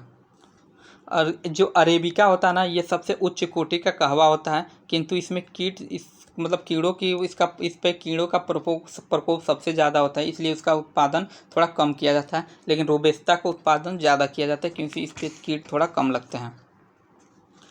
अगला प्रश्न का रहा है 54 कि 54 कि बल्ला और कोहिया निम्नलिखित में से किसकी प्रजाति हैं? बल्ला और कोहिया किसकी प्रजाति हैं? आम का, संतरा का, सेब का, केला का? तो इसका सही आंसर होगा ऑप्शन नंबर डी, केला का। बल्ला और कोहिया किसकी प्रजाति हैं? तो ये केला की प्रजाति हैं। ऑप्शन नंबर डी इसका क्या है? सही है। प्रश्न संख्या 55 का रहा निम्नलिखित में कौन सी गाय की नस्ल नहीं है? आलमबादी, कंकरेज, नागपुरी या देवनी? आलमबादी, कंकरेज, देवनी, तो देखिए और नागपुरी। तो देखिए पूछा कौन गाय की नस्ल नहीं है, तो गाय की जो नस्ल नहीं है नागपुरी नहीं है, क्योंकि नागपुरी जो है ये किसकी नस्ल है? ये भैंस की नस्ल है। नागपुरी किसकी नस्ल है? ये भैंस की नस्ल है। ठीक, नागपुरी भैंस की नस्ल है, और बाकी ये जो तीनों है आलमबादी, कंकरेज, देवनी, ये गाय की नस्ल है। अब अगला प्रश्न है कि आयोजना के आधार पर अर्थव्यवस्था के कितने प्रकार होते हैं? 3, 2, 4, 5। देखिए यहाँ जल्दीबाजी में बहुत से लोग ऑप्शन कर देंगे 3। अब सोचेंगे कि वो अर्थव्यवस्था होती वो मिश्रित अर्थव्यवस्था, संयुक्त अर्थव्यवस्था, तो या समाजवादी अर्थव्यवस्था। तो ऑप्शन नंबर 3 बहुत से लोग लगा देंगे, लेकिन ये पूछा क्या? प्लानिंग के आधार पे। ठीक, तो प्लानिंग के आधार पे अर्थव्यवस्था 2 प्रकार का होता है। क्या होता है? प्लानिंग के आधार पर योजना अर्थव्यवस्था कितना 2 प्रकार का होता है। एक होता है एक योजनाबद्ध, एक होता है योजनाबद्ध, एक होता है। ठीक, और दूसरा क्या होता है? एक योजनाबद्ध अर्थव्यवस्था और दूसरा क्या होता है? दूसरा होता है गैर योजनाबद्ध। आप लोग, मैं बोल दे रहा हूँ, आप लोग बात सुन लीजिए। एक योजनाबद्ध होता है, दूसरा गैर योजनाबद्ध होता है। ठीक, दूसरा होता है गैर योजनाबद्ध, अर्थात ऑप्शन नंबर 20 का सही हो जाएगा। योजना के आधार पर, आयोजना के आधार पर अर्थव्यवस्था कितना होता है? 2 प्रकार का होता है। अगला प्रश्न 57 का, निम्नलिखित में से कौन से क्षेत्र अर्थव्यवस्था के तृतीय क्षेत्र से संबंधित हैं? रियल एस्टेट, विधि व्यवसाय, ई लर्निंग या चिकित्सा। तो देखिए अर्थव्यवस्था के कुछ हम लोग प्रकार थोड़ा देख लेते हैं कि पिछले जो 3 दशक बीता, 4 दशक में आर्थिक गतिविधियों के स्वरूप में बहुत से परिवर्तन हैं और या बहुत से अन्य कारक आर्थिक गतिविधियों को प्रभावित किए हैं। और इन्हीं कारकों को ध्यान में रखते हुए तृतीय क्षेत्र में कुछ आर्थिक गतिविधियों में कुछ तृतीय क्षेत्र को कुछ अलग करके चतुर्थ क्षेत्र बना दिया गया। पहले तो अभी लोग हम लोग केवल तृतीय क्षेत्र तक ही पढ़े थे कि प्राथमिक क्षेत्र, द्वितीय क्षेत्र और तृतीय क्षेत्र, लेकिन अब इसमें चतुर्थ क्षेत्र भी जोड़ दिया गया। लेकिन बाद में क्या इन्हीं बदलाव के कारण कुछ चतुर्थ क्षेत्र से कुछ आर्थिक गतिविधियों को अलग करके पंचम क्षेत्र भी जोड़ दिया गया। ठीक है, तो इसमें लेकिन पूछा कि कौन तृतीय क्षेत्र से संबंधित है। तो तृतीय क्षेत्र से इनमें देखा जाए तो तृतीय क्षेत्र के क्या अंतर्गत आता है? रियल एस्टेट आ जाएगा और चिकित्सा आ जाएगा, अर्थात 1 और 4। और 1 और 4 किस में है? ऑप्शन नंबर बी में है, 1 और 4 रियल एस्टेट। और यही विधि व्यवसाय या ई लर्निंग देखें तो विधि व्यवसाय के अंतर्गत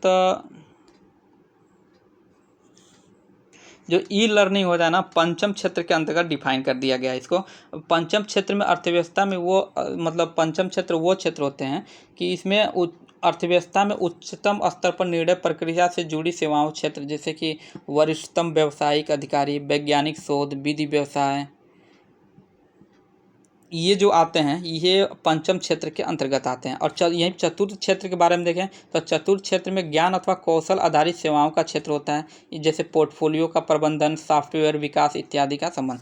हालांकि इसमें जो पूछा है कि अर्थव्यवस्था के तृतीय क्षेत्र के अंतर्गत कौन कौन आएंगे, तो रियल एस्टेट आ जाएगा और चिकित्सा आ जाएगा, 1 और 4 ऑप्शन नंबर बी में। और विधि और व्यवसाय और ई लर्निंग पंचम क्षेत्र में आ जाएंगे। तो ये, और जो पंचम क्षेत्र न दिया हो तब जाके ये तीनों क्या होंगे, मतलब ये तृतीय क्षेत्र में आएंगे। इसलिए इसमें तो ऑप्शन नंबर 20 का सही हो जाएगा। अगला करा है, निम्नलिखित में कौन सा वित्तीय उपकरण प्राथमिक श्रेणी का है? इक्विटी, वायदा, साख पात्र या विनिमय ऋण। कह रहा है कि निम्नलिखित कौन सा वित्तीय उपकरण प्राथमिक श्रेणी का है? तो इसका सही आंसर हो जाएगा option number A, equity. Equity जो है वित्तीय उपकरण का प्राथमिक क्षेत्र के अंतर्गत आता है।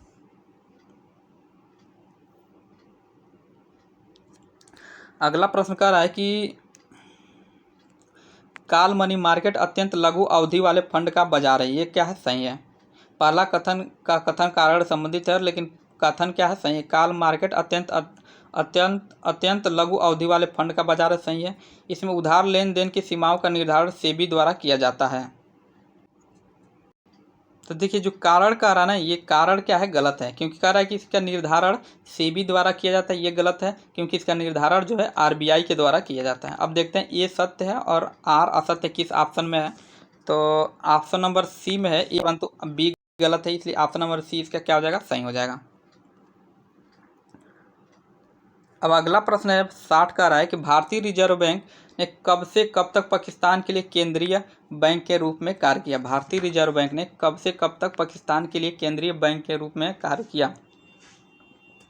देखिए भारतीय रिजर्व बैंक केवल भारत के लिए काम नहीं किया है, ये म्यांमार के लिए भी काम किया है और पाकिस्तान के लिए भी काम किया है आज़ादी के समय। ठीक है, और आरबीआई का जो गठन किया गया था हिल्टन आयोग के अंतर्गत किया गया था।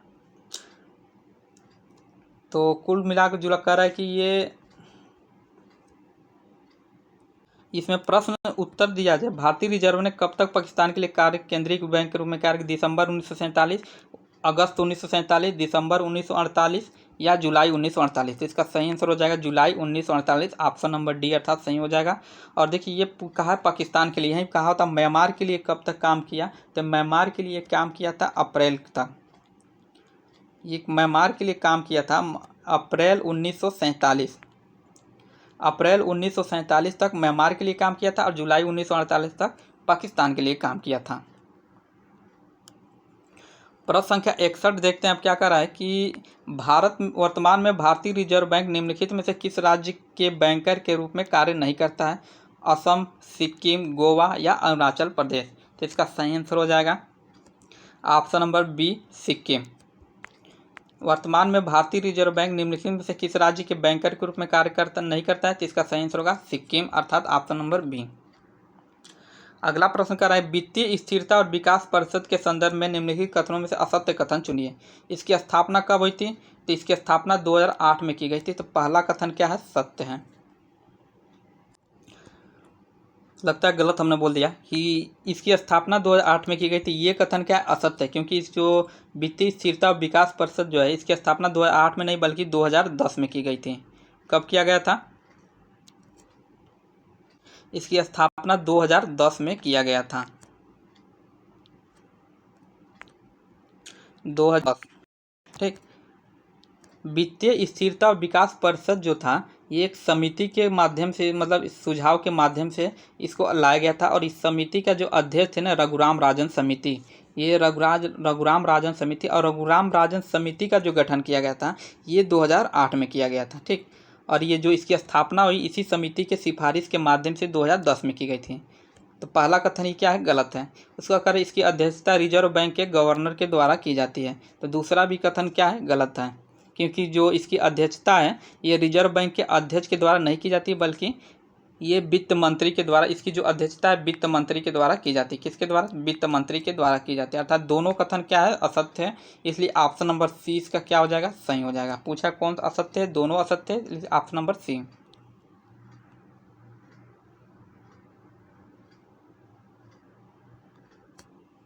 अगला प्रश्न 76 का निम्नलिखित से कौन सी महासागरीय गर्त प्रशांत महासागर में पाई जाती है, साउथ सैंडविच,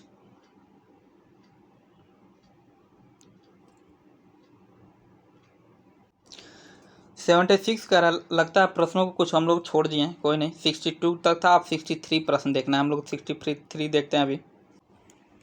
देखिए 63 प्रश्न है कि निम्नलिखित में से किस मौद्रिक नीति के तहत नकद आरक्षित अनुपात तथा सामयिक तरलता अनुपात में वृद्धि और रेपो दर में कमी की जाती है, सस्ती मौद्रिक नीति, महंगी मौद्रिक नीति, विस्तारित मौद्रिक नीति या संकुचित मौद्रिक नीति। तो इसका सही आंसर हो जाएगा ऑप्शन नंबर डी, संकुचित मौद्रिक नीति। मौद्रिक नीति के तहत, किस मौद्रिक नीति के तहत नगद आरक्षित अनुपात तथा सामयिक तरलता अनुपात में वृद्धि व रेपो दर में कमी की जाती है, तो संकुचित मौद्रिक नीति के अंतर्गत, अर्थात ऑप्शन नंबर डी इसका सही हो जाएगा। अगला प्रश्न कह रहा है कि सीमांत अस्थायी सुविधा दर के संदर्भ में निम्नलिखित कथनों में से सही कथन को चुनिए। क्या कह रहा है कि ये सीमांत अस्थायी सुविधा दर के यह सुविधा वर्ष, सत्य कथन को चुनना, यह सुविधा वर्ष 2011 में आरबीआई द्वारा प्रतिपादित किया गया था। तो पहला कथन क्या है, सही है। पहला कथन क्या है, सही है, सीमांत अस्थायी सुविधा दर। तो पहला कथन सही है। उसके बाद कह रहा है इसके तहत आरबीआई अनुसूचित वाणिज्यिक बैंकों को 14 दिन के लिए ऋण प्रदान करता है। तो दूसरा कथन क्या है, गलत है, क्योंकि तो देखिए जो पहला कथन है ना इसका ना, पहला कथन ही क्या है, पहला तो सही है, दूसरा गलत है। 14 दिन के लिए ऋण प्रदान करता है, ये गलत है, क्योंकि वो इसके अंतर्गत इसके और जो परिभाषा को देखें सीमांत अस्थायी सुविधा दर, तो वह ब्याज दर जिसके आधार पर आरबीआई अनुसूचित वाणिज्यिक बैंकों को रात भर के लिए ऋण प्रदान करता है, अर्थात 14 दिन के लिए नहीं, रात भर के लिए ऋण प्रदान करता है, सीमांत अस्थायी सुविधा कहलाता है। ये इसके परिभाषा में ही इसका स्टेटमेंट निकाल लिया, तो इसमें केवल होगा केवल एक है ऑप्शन नंबर ए में, इसलिए ऑप्शन नंबर ए इसका क्या हो जाएगा, सही हो जाएगा। अगला प्रश्न कर रहा है सब स्टैंडर्ड परिसंपत्ति क्या होती है। सब स्टैंडर्ड परिसंपत्ति क्या होती है। ऐसी परिसंपत्तियां जो 14 महीने या उससे कम अवधि के लिए एनपीए की श्रेणी में हो। ऐसी परिसंपत्तियां जो 36 महीने या उससे कम अवधि के लिए एनपीए की श्रेणी में हो। या ऐसी परिसंपत्तियां जो 12 महीने या उससे कम अवधि के एनपीए के श्रेणी में हो। या ऐसी परिसंपत्तियां जो 48 महीने या उससे कम अवधि के लिए एनपीए के श्रेणी में हो। तो इसका सही आंसर हो जाएगा ऐसी परिसंपत्तियां जो 12 महीने या उससे कम अवधि के लिए एनपीए की श्रेणी में हो, तो वो क्या कहलाता है, सब स्टैंडर्ड परिसंपत्ति। ऑप्शन नंबर सी इसका क्या है, सही है। और थोड़ा सा सब स्टैंडर्ड परिसंपत्ति के बारे में देखें तो इसके लिए हम लोग को जानना पड़ेगा एनपीए। एनपीए अर्थात गैर निष्पादनकारी परिसंपत्तियां, अर्थात नॉन परफॉर्मिंग असेट, जिसको हम लोग एनपीए कहते हैं। और नॉन परफॉर्मिंग एसेट वो होता है जो बैंकों द्वारा ग्राहकों को दिया गया वह ऋण जिसका भुगतान 90 दिन या उससे अधिक समय में नहीं किया जा रहा हो, वो एनपीए के अंतर्गत आता है। ठीक। और भारतीय रिजर्व बैंक ने बैंक जोखिम के आधार पर एनपीए को 3 भागों में विभाजित किया था। तो इसके अंतर्गत सब स्टैंडर्ड परिसंपत्ति, संदिग्ध परिसंपत्ति और हानि वाली परिसंपत्ति। तो सब स्टैंडर्ड परिसंपत्ति के अंतर्गत यही आएगा, ऐसी संपत्तियां जो 12 महीने या उससे कम अवधि के लिए एनपीए के श्रेणी में हो। और थोड़ा सा संदिग्ध परिसंपत्तियां देख लें तो ऐसी परिस्थितियां जो 12 महीने से अधिक अवधि तक, मतलब 12 महीने से जो अधिक से अवधि तक के लिए हो, तो ये कहाँ आ जाता है, ये आता है आपका संदिग्ध परिसंपत्तियों के अंतर्गत आता है। कोई नहीं, इसका ऑप्शन नंबर सी होगा। अब ऑप्शन नंबर सी इसका सही है। अगला प्रश्न देखते हैं, जल्दी जल्दी थोड़ा प्रश्न 10 प्रश्न और करना है इसका। अगला दे रहा है सूची 1 को सूची 2 से सम्मिलित कीजिए। एक तरफ हिमालय का भाग दिया है, दूसरे तरफ लंबाई दिया है। कुमाऊं हिमालय, असम हिमालय, पंजाब हिमालय, नेपाल हिमालय। देखिए जो हिमालय का जो लंबवत विभाजन किया गया था, मतलब एक तरह से कहा जाता है कि हिमालय का जो प्रादेशिक विभाजन था, उसमें अभी तक हम लोग यही पढ़े होंगे कि किस नदियों के बीच में कौन सा हिमालय है, मतलब कि सिंधु और सतलज के बीच में कौन है, काली और तीस्ता नदियों के बीच में कौन है। लेकिन यहाँ पूछा है किस, मतलब कौन सी नदी की, मतलब किसकी लंबाई कितनी है। ठीक। तो सबसे पहले इसको हम देखते हैं कि जो भूगर्भिक विभाजन था या हिमालय का जो प्रादेशिक विभाजन था, ये किसने किया था, तो सिडनी बुर्नार्ड ने किया था। सिडनी बुर्नार्ड ने किया था। और ये जो पंजाब हिमालय, कुमाऊं हिमालय, नेपाल हिमालय, तो इसको हम लोग सही एक बार देख लेते हैं।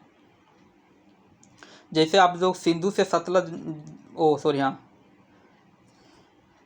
जैसे आप सिंधु से सतलज नदी के बीच में जाएंगे, इसको मान लीजिए सिंधु और ये है सतलज नदी। हालांकि ऐसा नहीं है, थोड़ा दूसरे तरफ, मतलब उत्तर के तरफ, थोड़ा पश्चिम उत्तर की तरफ प्रवाहित होता है, पश्चिम दक्षिण दक्षिण की तरफ प्रवाहित होता है। बस हम इसे समझने के लिए लगा दे रहे हैं। तो ये सिंधु और ये सतलज है, तो इसकी जो कुल लंबाई है ना 560 किलोमीटर है।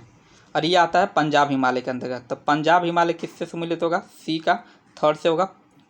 सिंपल हम देख ले, पहले पंजाब हिमालय आता है, इसलिए सी का थर्ड हो जाएगा 560 किलोमीटर। ठीक। उसके बाद आता है क्या, कुमाऊं हिमालय। कुमाऊं हिमालय जो है ये सतलज नदी से काली नदी के बीच है। सतलज से यहाँ पे आ जाएगा काली नदी। और ये कितना, इसकी कुल लंबाई है 320 किलोमीटर। कुमाऊं की है 320 किलोमीटर। ये भी क्या है, सामने ही है, ये भी 320 किलोमीटर। उसके बाद आता है असम हिमालय, नहीं, उसके बाद आता है नेपाल हिमालय। ठीक। नेपाल हिमालय जो है काली से तीस्ता नदी, काली से तीस्ता, नेपाल हिमालय काली से तीस्ता नदी के बीच में है। और ये इसकी जो कुल लंबाई है ये 800 किलोमीटर है। कितना, 800 किलोमीटर। अब बचा क्या, असम हिमालय। जो असम हिमालय है ये तीस्ता से दिहांग नदियों के बीच में, मतलब तीस्ता से दिहांग नदियों के बीच में, और इसकी कुल लंबाई है 720 किलोमीटर। अर्थात ए का 1, बी का 2 और सी किससे सम्मिलित था, थर्ड से ही था। नहीं, ए का 1 बी का 720 था ना, हाँ, ए का 1 बी का 4। अब ए का 1 बी का 4 देख लेते हैं एक बार, थोड़ा सा हम लोग इसको मिला के देख लेते हैं। एक बार हम लोग देख लेते हैं, कुमाऊं हिमालय 320 किलोमीटर में, असम हिमालय 720 किलोमीटर में, और ये जो पंजाब हिमालय है ये कितना है आपका, सी का थर्ड, अर्थात ये है 560 किलोमीटर। और नेपाल हिमालय है आपका 800 किलोमीटर। ठीक है। अब देखते हैं किस में सम्मिलित है ये।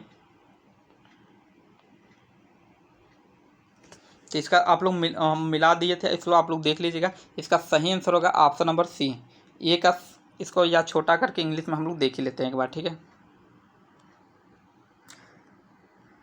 हाँ, ये जो कुमाऊं हिमालय था, कुमाऊं हिमालय कितना था, 320 किलोमीटर था। ए का 1।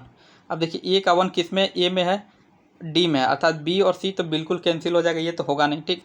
उसके बाद से आसाम हिमालय क्या था, आसाम हिमालय ये कितना था, 720 किलोमीटर, अर्थात बी का किससे जाएगा, बी का 4 में जाएगा, ठीक। बी का 4 से सम्मिलित होगा। एक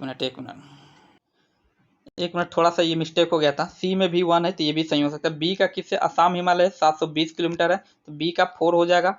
उसके बाद से दे रहा है पंजाब हिमालय, पंजाब हिमालय कितना था, 560 किलोमीटर, सी का 3rd ही है तो इसमें भी सी का 3rd है। और उसके बाद से बचा क्या, डी नेपाल हिमालय 800 किलोमीटर था, अर्थात डी का 2 था, अर्थात तो इसमें भी डी का 2 ही है, इसलिए ऑप्शन नंबर सी इसका क्या हो जाएगा, सही हो जाएगा।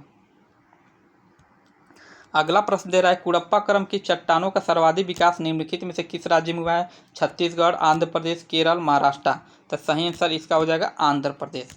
कुड़प्पा क्रम की जो चट्टानें हैं सबसे ज़्यादा कहाँ इसका विकास हुआ है, तो ये आंध्र प्रदेश में हुआ है। ऑप्शन नंबर 20 का क्या हो जाएगा, सही हो जाएगा।